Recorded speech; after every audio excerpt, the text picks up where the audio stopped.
तरह का कुदरती व्यवहार से जो चलता है वो सियासत सीखता है। जो कहीं के व्यवहार में भारत सरकार आदिवासी है, ये हमने साबित किया है। पढ़ना चलो। 13(3) का अनुच्छेद 372 ये आपका हमने संदर्भ दिया है। श्रीमान राष्ट्रपति महोदय को भी आप पहुंचा देना, राज्यपाल महोदय को अरे उसको सीधे सीधे पढ़ना।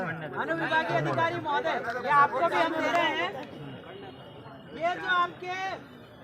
ये जो जहाँ की हम समस्या लेके आए, वहाँ के जो हर ग्राम सभा के जो सदस्य 18 वर्ष से ऊपर है और पांच ग्राम पंचायतों को धोखा देकर 14/7/2023 को भूमि अधिग्रहण का आदेश को जो आपने निकाला वो अविलंब निरस्त करे।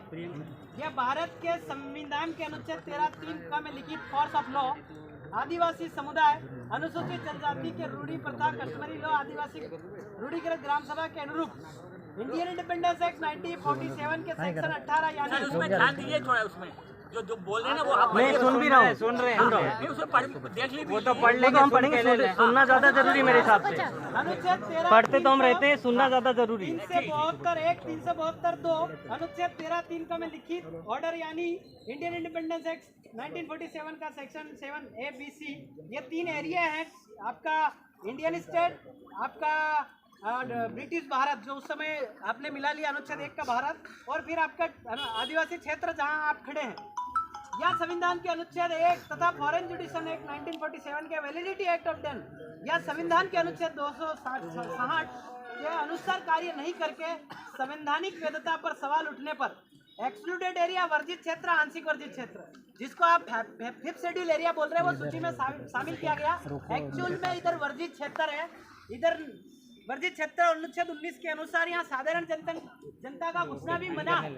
ये वर्जित क्षेत्र आंशिक वर्जित क्षेत्र है। यह संविधान अनुच्छेद 1 की संपूर्ण अधिकारिता, जुरिडिक्शन, कार्यपालिका, न्यायपालिका, विधायिका समाप्त कर ग्राम सभा को सरकार देने हेतु हम कर रहे हैं कि अगर आप ये निरस्त कर दे तो ठीक, अन्यथा हम हमारी सरकार चलाने में फिर सक्षम हो जाएंगे। फिर आप ये मत महोदय, निवेदन है कि आपके कार्य क्षेत्र अनुसूचित क्षेत्र अंतर्गत जो भारतीय संविधान की 5वीं अनुसूची के तहत अनुच्छेद 244 अनुसूचित क्षेत्र, अनुसूचित जनजाति के शासन और नियंत्रण को संस्थापित करता है।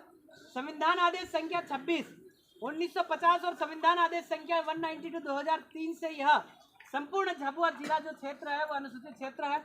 सदियों से जनजाति बहुल क्षेत्र से परिभाषित होने के कारण ब्रिटिश शासन भी इन क्षेत्रों में सीधे हस्तक्षेप नहीं किया करती थी। इन्हीं कारणों से जनजातीय क्षेत्रों में शेड्यूल डिस्ट्रिक्ट एक्ट 1874 लागू कर स्थानीय कानूनों को यथावत रहा गया। यही आपका 5th शेड्यूल है। तत्पश्चात इन्हीं जनजातीय क्षेत्रों को भारत शासन अधिनियम 1935 में भाग 91, 92 तथा 311 के तहत विशेष संरक्षण प्रदान कर ब्रिटिश सरकार ने देश छोड़ने के पूर्व उक्त जनजातीय क्षेत्रों की पारंपरिक संपूर्ण कार्यपालिक, विधायिका तथा न्याय व्यवस्था को भारतीय स्वतंत्रता अधिनियम 1947 के भाग 7A-B-C में करार संधि के साथ भारतीय संविधान के अनुच्छेद 13(3) का एवं अनुच्छेद 372 में विशेष रूप से विधि का बल प्रदान किया गया। भारतीय संविधान लागू होने पूर्व तक ब्रिटिश शासन काल में देश के तमाम जनजातीय क्षेत्रों में भारतीय दंड संहिता 1860 धारा 5 तथा भारतीय दंड प्रक्रिया संहिता 1898-1973 के अध्याय 1 पैरा 2 ख के तहत सभी तरह के दीवानी एवं फौजदारी मामलों का न्यायीकरण प्रत्येक ग्राम स्तर पर स्थानीय पारंपरिक तरीके से करते हैं। पिछले कुछ महीनों से लगातार भारत के आदिवासी समुदाय द्वारा भेजे जा रहे ज्ञापन में यह बात उठाई जा रही है कि इंडियन इंडिपेंडेंस एक्ट 1947 के सेक्शन 7A-B-C, फॉरेन जुडिशन एक्ट 1947 के वैलिडिटी एक्ट ऑफ डन के अनुरूप ही भारत के कार्यपालिका, न्यायपालिका, विधायिका आदिवासी क्षेत्रों में क्रमशः एक्सक्लूडेड एरिया, आंशिक वर्जित क्षेत्र में लगाया जाएगा। अन्यथा यह क्षेत्र भारत की अधिकारिता से हम आपको स्वयं अलग करने की कोशिश करेंगे। जैसा कि ज्ञात है, 8 नवंबर 2019 को राज्यपालों के राष्ट्रीय आदिवासी अनुसूचित जनजातियों हेतु जो सम्मेलन संविधान के अनुच्छेद 244(1) के प्रावधानों 5वीं अनुसूची के पैराग्राफ 3 के अनुसार राष्ट्रपति के कार्यकाल में एक बार होता है। विस्तार पूर्वक जानकारी देते हुए महोदय हम ये बताना चाहते हैं कि भारत में 3 तरह की शासन व्यवस्था चलाई। ब्रिटिश इंडिया जहाँ अंग्रेजों ने शासन किया, जो संविधान का अनुच्छेद 1 का भारत है। इंडियन इंडिपेंडेंस एक्ट 1947 का सेक्शन 7 है। इंडियन स्टेट यानी भारत के राज्य क्षेत्र, इंडियन इंडिपेंडेंस एक्ट 1947 का सेक्शन 7B। ट्राइबल एरिया, आदिवासी क्षेत्र जहां अंग्रेजों ने शासन किया ही नहीं। संविधान के अनुच्छेद 1 के 3 ग जिन्हें करार संधि ट्रीटी एग्रीमेंट द्वारा आयोजित किया गया, जो कि स्वतंत्र हो चुके थे। आदिवासी क्षेत्रों को 10 ईयर पॉलिटिकल रिजर्वेशन राजनीतिक आरक्षण देकर यह कहकर ब्रिटिश भारत में मिलाया गया। फॉरेन जुडिशन एक्ट 1947 में इसका आपका वर्णन है कि कहाँ तक वैलिडिटी रहेगी। द्वारा यह कहकर मिलाया गया कि आदिवासी अभी शासन चलाने काबिल नहीं हुआ। हम कहते हैं कि हम शासन चलाने काबिल हो गए, आप छोड़ो और जाओ। 10 सालों के लिए आप हमें अनुच्छेद 334 द्वारा 10 साल का राजनीतिक आरक्षण दिए, बदले हम आपको शैक्षणिक आर्थिक आरक्षण देंगे। महोदय, संविधान आदेश संख्या 26 पार्ट बी स्टेट 1950 में संपूर्ण ये जो गांव है आपके, ये शेड्यूल एरिया है। कार्यपालिक शक्ति का विस्तार इधर नहीं हुआ है। अगर प्रूफ के तौर पे राजपत्र आप पेश कर सकते हैं। यहाँ अनुसूचित जनजाति की कार्यपालिक शक्ति का विस्तार जो है अनुसूचित जनजाति में ही निहित है। इसमें पारंपरिक ग्राम सभा सर्वोपरि है जो आपके समक्ष आई है। महोदय, ये जो करार अनुसूचित क्षेत्र वर्सेस भारत शासन की अधिकारिता में हुआ है, जिन्हें आपकी सरकार की संपूर्ण अधिकारिता वैलिडिटी के साथ हमारे क्षेत्र में सारी कार्यपालिक शक्ति विधायिका न्यायपालिका करार के माध्यम से चल रही है। इस व्यवस्था में हमें काफ़ी समस्याओं का सामना करना पड़ रहा है। श्रीमान जी से निवेदन है कि हमारी समस्या का समाधान करें, अन्यथा आपकी अधिकारिता इधर से ले जाए। समस्या जो है, झाबुआ के थांदला उपखंड के 6 गाँव में औद्योगिक निवेश आ रहा है, जो खबर हमें मिली है, जिसमें सबसे ज़्यादा आदिवासी एब्रोजिनल आपकी LLR जो है भूरा जो संहिता उसकी 165(6) में कोष्टक में एब्रोजिनल ही लिखा है, जो इस प्रकार में है: मानपुर, खानदन, कलदेला, सेमलपाड़ा, खवासा, मादलदा, सेमलिया, नारेला, तेजपुर, नवापाड़ा। इसके अलावा भी 7 गाँव हैं। इसमें किसी भी प्रकार से ग्राम सभा से कोई NOC नहीं ली गई अभी तक, जो आपके सामने अभी लोगों ने दलीलें दी। तो किसी ग्राम सभा के सदस्य को नहीं मालूम है, अतः यह फर्जी हुआ है। अभी ग्राम सभा के प्रस्ताव आपके सामने अभी संलग्न हो रहे हैं, आप ये कैंसिल करें।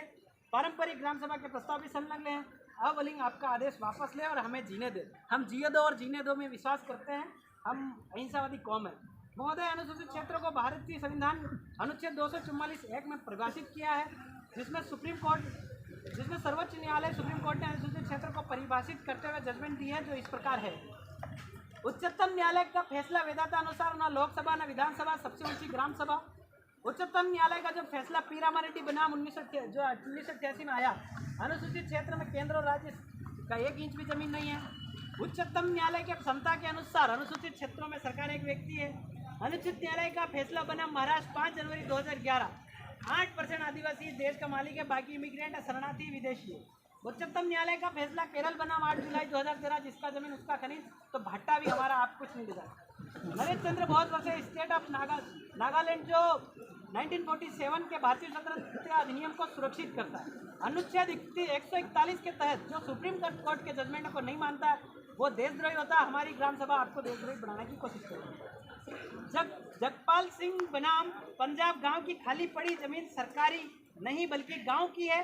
MI बिल्डर्स वर्सेस जो आपका राधेश्याम साहू 1999 SSC 464 में बिना ग्राम सभा की अनुमति के खाली पड़ी जमीन पर 100 करोड़ का शॉपिंग कॉम्प्लेक्स बनाया था, सुप्रीम कोर्ट ने तुरंत तुड़वाया।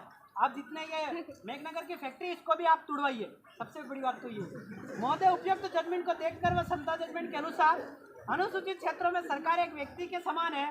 भू राजस्व संहिता की धारा 165(6) के अनुसार आदिम जाति एब्रोजिनल पीपुल की जमीन गैर जनजाति को ट्रांसफर नहीं हो सकती। तो क्या आपकी सरकार और कंपनी आदिवासी है क्या?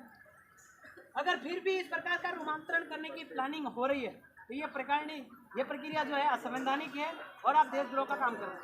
उच्चतम न्यायालय का फैसला पीरामरेड्डी बन्ना 1988 बोलता है कि अनुसूचित क्षेत्र में केंद्र और राज्य सरकार का 1 इंच भी जमीन नहीं है। तो इस क्षेत्र में सरकार की जमीन कहाँ से आई, इसका माननीय राज्यपाल का आप गैजेट दिखाएं। उच्चतम न्यायालय का फैसला वेदांतानुसार न लोकसभा न विधानसभा सबसे ऊंची ग्राम सभा। तो यह जमीन हमारे ग्राम सभा की है, आपकी सरकार की नहीं है। अतः हमारी ग्राम सभा रूढ़ी प्रथा को अनुच्छेद 13(3) के तहत विधि का बल प्राप्त है। हमारी ग्राम सभा विधि यानी कि न्यायपालिका, कार्यपालिका, व्यवस्था का तीनों का बल हमारे पास है। ये समता जजमेंट ने कहा। अगर इन 70 सालों में ग्राम सभा या विद्यमान विधि या प्रबंध विधि को कमजोर करने की के लिए कोई संशोधन हुआ है, तो अनुच्छेद 13(2) के तहत आदिम जनजाति के विरोध करने पर वो शून्य हो जाता। ऑटोमेटिक वन अधिकार कानून आप 2006 में लाए, उसमें ग्राम सभा को बहुत कुछ पावर है, पर वो भी आपका शून्य है, क्योंकि हम लोगों ने विरोध दर्ज किया। पैसा भी आपका शून्य हो सकता है, क्योंकि यहाँ रूढ़ी प्रथा ग्राम सभा को पावर है। माननीय उच्चतम न्यायालय कैलाश बना महाराष्ट्र 5 जनवरी 2011 के अनुसार 8% आदिवासी देश का मालिक है, 92% बाकी आक्रमणकारी विदेशी की संतान है। माननीय ने यह भी कहा कि हमारी 92%, मतलब आप लोगों की जिम्मेदारी बनती है कि आदिवासी की कोई भी बेदखली प्रताड़ित नहीं करना चाहिए, बल्कि सम्मान संरक्षण प्रदान करना चाहिए। यही देशभक्ति है। तो आप देशद्रोह इसमें भी कर रहे हैं। महोदय, अनुच्छेद 141 के तहत सुप्रीम कोर्ट के जजमेंट हर न्यायालय में लागू है। अगर कोई न्यायालय, कोई कार्यालय मानने से इनकार करता है तो आईपीसी की धारा 124A के तहत देशद्रोह है। अर्थात फिर भी हमारी जमीन लेने की कोशिश की तो आपको हम और हमारी ग्राम सभा देशद्रोह बताने में कोई भी कसर नहीं छोड़ेगी। संविधान के अनुच्छेद 48 व 48 के अनुसार राज्य कृषि और पशुपालन को आधुनिक और वैज्ञानिक प्रणाली से संगठित करने का प्रयास करेगा। गाय और संबंधित नस्लों के लिए उनका वध प्रतिशत करने के लिए कदम उठाया जाएगा। पर तुम जो है वो हत्या करने पे लगे हैं, मतलब गौ हत्या भी कर रहे हैं। तो ये संत लोगों का भी बड़ा मानहानि हो रही है। अरे आप गौ हत्या पढ़ भी दे। कर रहे हैं। संविधान के अनुच्छेद 48 के अनुसार Explain मत कर। पर्यावरण का संरक्षण करेगा तथा वन्य एवं वन्य जीवों की रक्षा करेंगे, ऐसा इन लोगों ने कहा। तो आप गौ हत्या भी कर रहे हैं, बोकड़ी हत्या भी कर रहे हैं और कुकड़ी हत्या भी कर रहे हैं। अतः श्रीमान जी से निवेदन है कि प्रस्तावित औद्योगिक क्षेत्र निवेश क्षेत्र से जमीन प्रस्ताव का जो अविलंब निरस्त करें, अर्थात अनुसूचित जनजाति परिवार। आपकी सरकार और आपके प्रशासन पर भरोसा उठ जाएगा अगर आप ये निरस्त नहीं करते हैं और खुद को ऊपर लिखे अनुच्छेद के तहत हम खुद का गांव का शासन चलाने का प्रयास करेंगे। इसमें आप बेदखली, आप फालतू आके उधर गाड़ी हुई हुई मत करा। शांति